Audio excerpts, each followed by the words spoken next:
Before we begin, we would like to say that, in our opinion, what follows is not suitable for children, or for those of you who are of a Marxist or misandrist disposition. Oh, for God's sake! I don't like it. Idiots!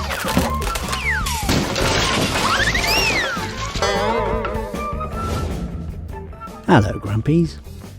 A while back we did some ups and downs videos, looking at the change in the ratings for the proper reboot version Doctors compared to Shitika.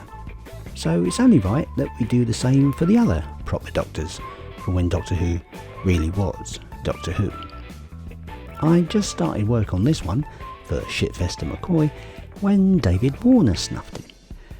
As I'm sure you'll remember, McCoy's last story, Survival, featured that lefty Lisa Bowerman, who I didn't know was shagging David Warner, which explains how he got all those gigs with Jizz Finish for the Love of Wokery, and why he got drafted in to try and prop up the Bernice Summerfield audio series that nobody asked for and nobody was buying. What a pity she didn't turn James Dreyfus instead.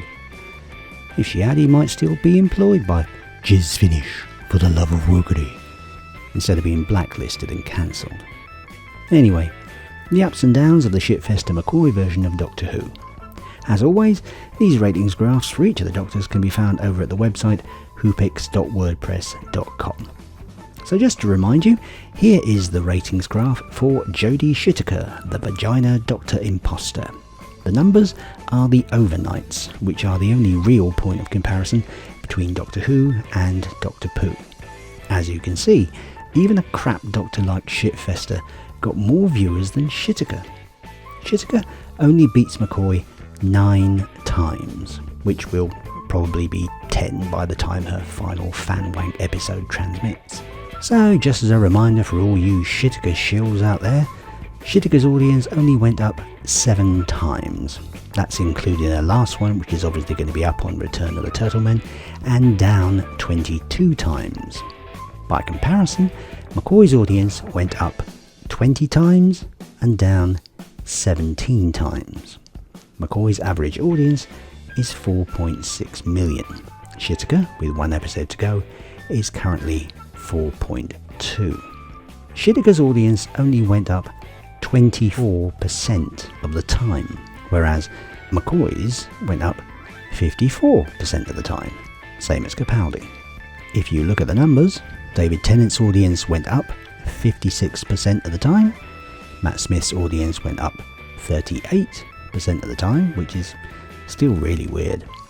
Capaldi's audience went up 54% of the time, Whittaker's audience went up 24% of the time, and McCoy's audience went up, as we've seen, 54% of the time.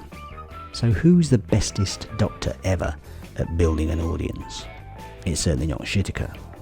The only thing Whittaker beats McCoy on is having the lowest ever audience of 2.2 million for Return of the Turtlemen, which isn't even close to the 3.1 million McCoy got for Battlefield Part 1. So the McCoy Doctor did a better job of increasing the audience than Whittaker. What a surprise. And if you think that's bad, just wait until we get to Colin Porky Baker.